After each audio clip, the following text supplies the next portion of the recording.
Welcome to the AdTechGod pod, where we speak to those focused on quality in our industry. Today's guest is Erez Levin, who I refer to as the quality guy. He spent the last decade focusing on just that. Quality is obviously an important aspect for him.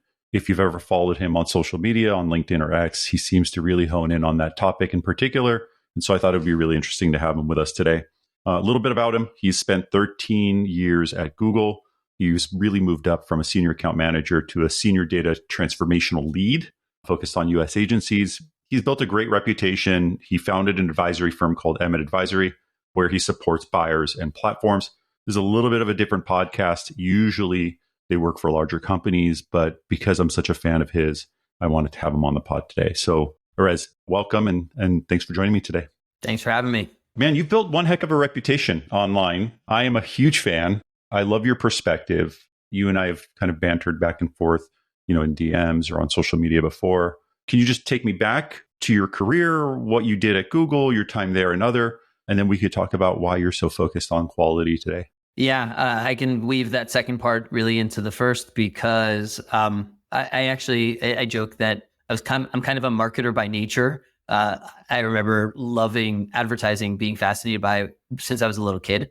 And so it was sort of natural for me to always sort of think about this space. And actually, I think I'm pretty unique, even through all my time at Google and through this industry. There's very few other people in the ad tech world, especially, that I met that also studied marketing. And so I did. And so I entered this space and I kind of got to understand the intricacies, how marketing works, how it's always worked in history and how it works today. A few years into my career, really entered into the digital space. But after a few years, went into Google. I was on the search side. And then I switched into the programmatic world, into what was still then DoubleClick. And I spent a few years on the sell side. So I was on the sort of buy side of the ad exchange for a few years. So plugging the ad exchange into the various DSPs. And then I switched over to the DSP side.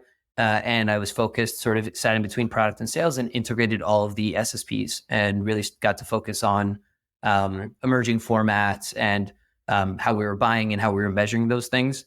And so I think sort of tying it back to my marketer nature, when I started to see things within Google, but sort of broader within the industry, because I had one foot out working with various companies in the ecosystem, is that some of the fundamentals of marketing effectiveness were being violated, and increasingly so. And I tried to solve those things and was successful in some ways. In some ways, I'd say I fell short or haven't fully accomplished them yet. But ultimately, I pinpointed a lot of those challenges and issues in the industry to a lack of focus on quality, on media quality, audience quality, creative quality. And that's what I've been trying to push for almost a decade now. What do you think is the fundamental mistake people make, or as a marketer that they make when we talk about outcomes and quality? Where do you find people are confused about when it comes to like, what is quality? What does quality mean in terms of your data set? What does quality mean in terms of your publisher or your supply path? Why is it so hard for us to determine what is and what is not quality? It feels very simple to me. Know where you buy, take a look at the quality of the journalism, take a look at the quality of content, take a look at that. But there's obviously more to it than what I'm describing, right?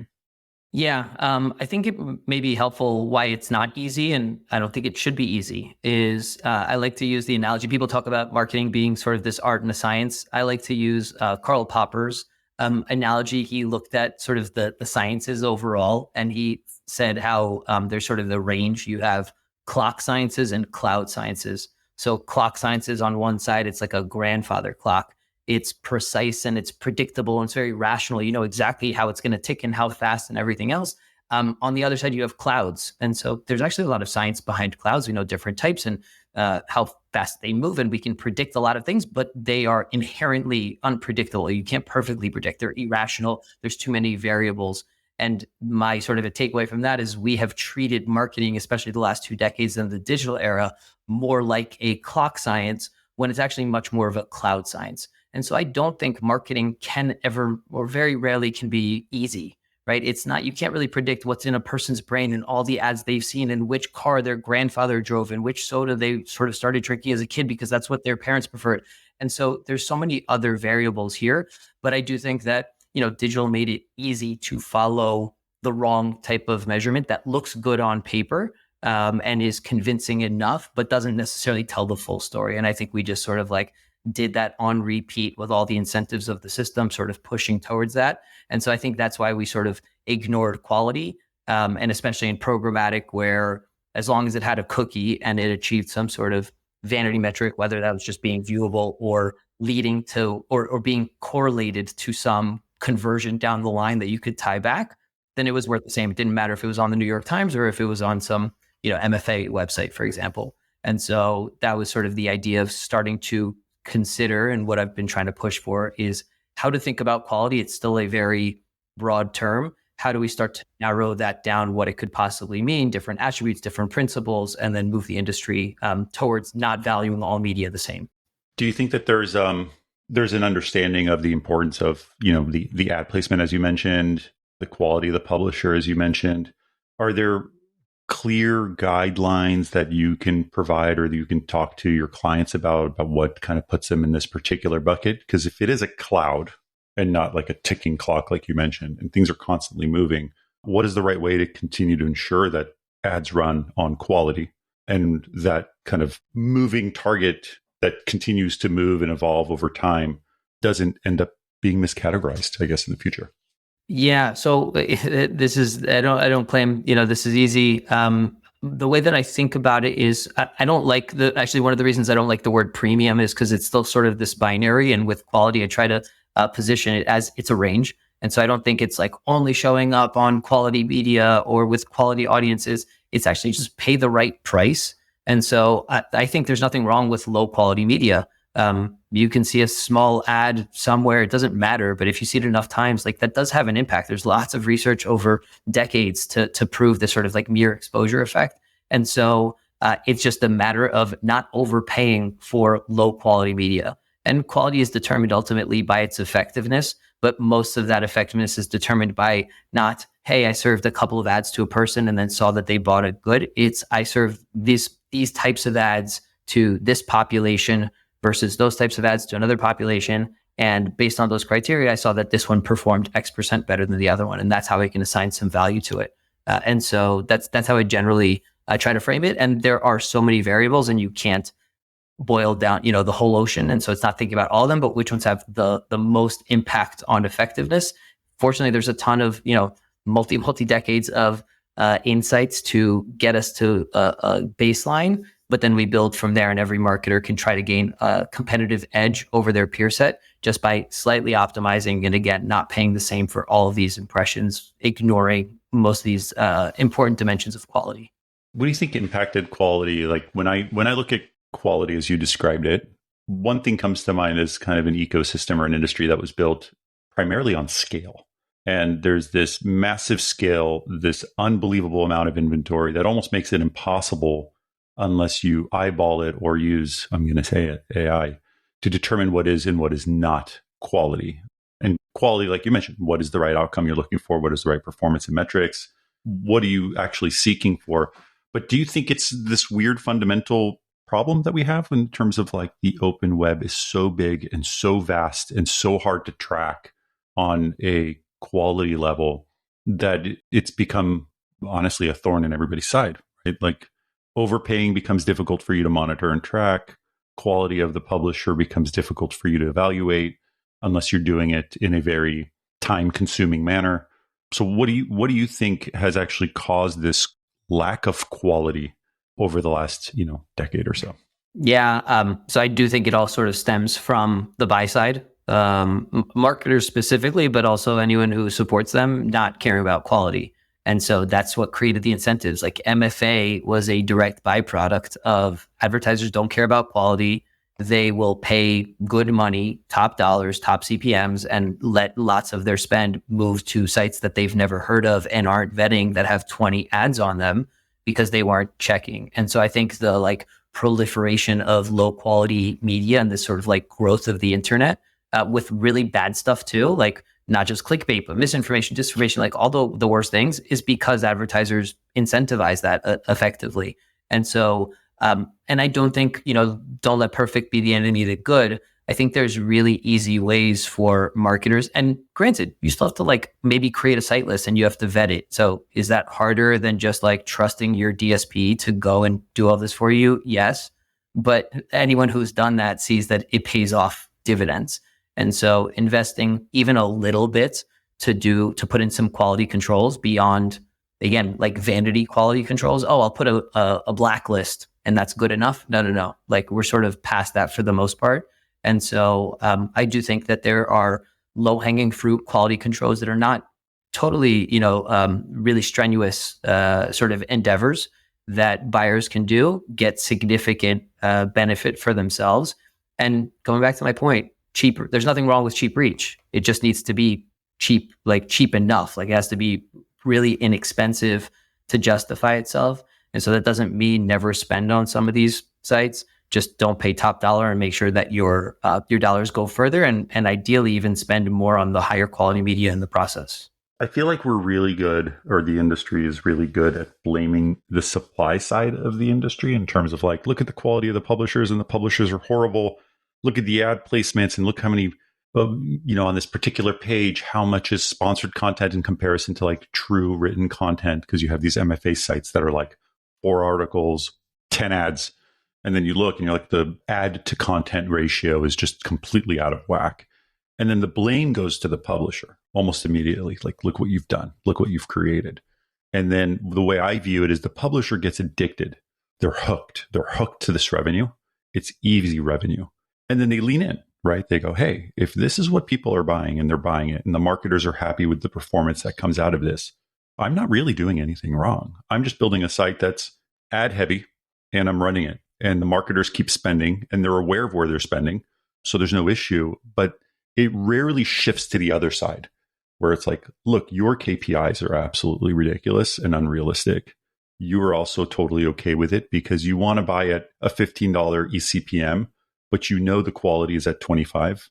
And so people have started to kind of funnel in their inventory in order for you to hit your KPIs so your client's happy.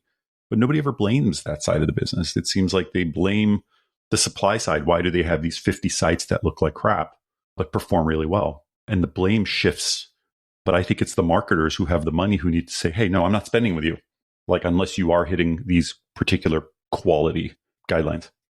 And I'm guilty of that as well. When I first started, and I was first on the supply side and then on the buy side, and the topic that you probably know that I'm very passionate about is sort of video and video misclassification and buyers sort of treating all video and thinking about these vanity metrics like completed views. And I saw firsthand when buyers started to either mislabel their video and sort of put those small little sticky ads and thumbnails in the corners. And I first was really mad at publishers for sort of gaming the system.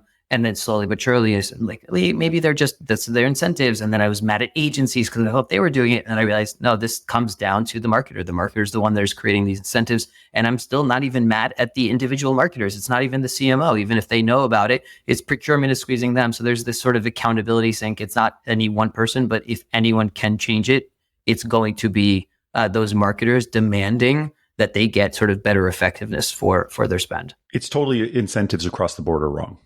Let's just say that. I think it's everywhere. Having worked in the industry and seen the publisher types that flow through as a media buyer, as a seller, like it exists. And when the whole MFA hot topic came up, I think that was last year, when everybody was up in arms about MFA and people started creating these tighter allow lists. I know because I talked to people, like the lists are still 20, 30, 40,000 domains long. So yeah, maybe it's not completely open. Like, hey, we've opened this up to the entire open web and it's 150,000 or 200,000 sites. Sure, it's now 20,000 sites, but that's still nearly impossible for you to ensure that it's quality inventory all the time, unless there's some sort of solution in place or process in place to vet it. Yeah. And if they were to, whittle those down to a small number of sites, then they wouldn't be able to scale or their CPMs would get really expensive. And that doesn't sort of satisfy the criteria that they have from their procurement teams or whoever else that don't understand how advertising works. So those are the challenges, fortunately, and this is where I spent a long time at Google saying these changes are inevitable. Like this market can't stay inefficient and get increasingly less efficient over time. At some point, some smart marketers are going to see how to do this the right way, and eventually enough of them do that you sort of have this tipping point. And so I think we're getting there. Like there are plenty of smart marketers that are doing this. Some, fortunately, are vocal about it and talking about it and sort of inspiring others. Others are being quiet because they see it as an opportunity to sort of take advantage of an inefficient market. But the changes, in my opinion, are inevitable. On the supply side of the industry and on the supply side of the business, as these marketers focus their media spend on publishers of quality, and their allow lists and their PMPs are a reduced number of sites, what is and I kind of know the answer, this is a rhetorical question, what is the long-term and kind of like mid-term benefits to these publishers? Because what I've seen buying media is you create this massive list of publishers, and when you pull your post-campaign report, you're seeing that a lot of the money is being funneled towards those that are hitting the KPIs. And those are often lower CPM, lower quality. And you're missing out on that higher quality, possibly even higher performance, better brand association sites because of just the way those work. What do you think happens to this long tail publisher list as people start to shift their focus to, hey, I'm okay paying an extra X% on inventory because now I know I'm running on Netflix instead of like Bobby's streaming channel. And that makes a huge difference in terms of the sustainability and lifespan of these long tails publishers. But I want to ask you your opinion. Yeah, I mean, I think about it as like the buy side has treated media like an undifferentiated commodity. And so it's all sort of had this like race to the bottom effect. Now, higher quality media is separating from the pack, and buyers that want it and willing to pay more for it are doing so. I think the long tail, it probably is a lot of commoditized media. And so that's going to be cheap. It's going to be cheaper than it is today. And it should be. But that's not to say anyone who is creating really unique, good content that audiences are coming to and willing to spend time on and maybe even give their data to, and maybe even watch more ads intentionally in order to access it, then those will do well. So there's still plenty of opportunity for niche sites. But if you're just another recipe site, shelling turkey chili recipes, like, I'm sorry, but you don't deserve like significant monetization. It's like you didn't earn that. You can get whatever you can get, but it's going to be commodity prices. Why is it always cooking sites, by the way? Because those sites are unreal. Like the number, I can't even tell what is the actual recipe and what is an ad. I don't know when that happened, maybe 10 years ago. I saw it over the years. Like I really like observed this. I had like macro level view of like so much spend of the internet, and then micro level view. And I went in, I'm a really curious person. And I saw campaigns just shifting all of their spend towards these types of sites. And what bothered me the most, again, these like small video ads that were getting top dollar CPMs because advertisers treated them as if they were premium, large sound on in-stream ads. It's nuts. That's a whole different. We're and the premium publishers are the ones that lost the most. I think even more than the advertisers. Like I feel for those premium publishers the most. Of course, like true journalism, true content, good content, premium content costs a ton of money to produce. And the unfortunate part is they're spending millions, hundreds of millions to get this content that they want, that's unique, that's valuable, and the users are there. But the users are also there on those, 10,000 long tail publishers who are paying almost nothing to get their content. And so it's kind of sad to see this. For a penny cheaper, the advertisers will buy that. Yep. And so I'm going to keep bumping my price up until I hit that sweet spot of the typical fill and revenue and CPM. And it's pulling away from these premium guys that are like, no, really, our true lowest price we could sell at is $10. And you're buying this junk at, $8.50, but we don't know what to do. Question for you. So there's a lot happening in the space. Obviously, agentic is playing a role. AI is always in every single one of my podcasts for the last 12 months. It's super hot. I don't know for how long. I don't know how much of it's actually going to pan out to be good or bad for the industry. But where do you view things heading in the next 12 to 18 months? And how do you see, I guess, the ecosystem growing and getting better? So I see a decommoditization happening where higher quality media is going to get valued more. So we're going to see lower volume of spend. there will still be spend going towards lower quality media, but it'll be cheaper. And probably the stuff that is truly undifferentiated, the MFA and that kind of stuff, I think that'll mostly disappear. It'll be kind of a penny stock situation, penny CPMs. But you're going to see advertisers or publishers start to differentiate themselves based on their quality, which I generally think is like how high attention your ad units are, and then how valuable your audience data is. And that's what advertisers are going to value. And so sweet spot, if you have high attention sort of ads and good audience data, ideally, first party data. So CTV will do really well. But I think that's sort of the shift away from this like average CPM, bundling everything together. Advertisers are going to care more about quality. That doesn't mean every impression is priced perfectly, but we start to think about quality adjusted reach. And as long as you're doing a pretty good job and paying more for really good, really effective stuff and less for less effective, lower quality, I think most advertisers, again, on the enterprise side where I've mostly been focused, will do well. And I think that's going to have, severe impact on the landscape. I also think the really premium media is going to leave programmatic. It has been over some time. I think it'll be even more so because there's going to be such a small amount of supply there. And so those publishers will leave sort of this like auction model. They can sell it at the right price. They can sell it sort of on their terms, direct deals and programmatic guaranteed and things like that. So that's generally what I envision. The SMB market is different and it's a little bit hard to predict because can't reach them all. They're not, the enterprise isn't necessarily rational, but SMB is a little bit harder. And sometimes they're just more short-term focused, which is totally fine. It's understandable. They can't think as much about the long term. That's not as much of their priority for sort of growing their brand.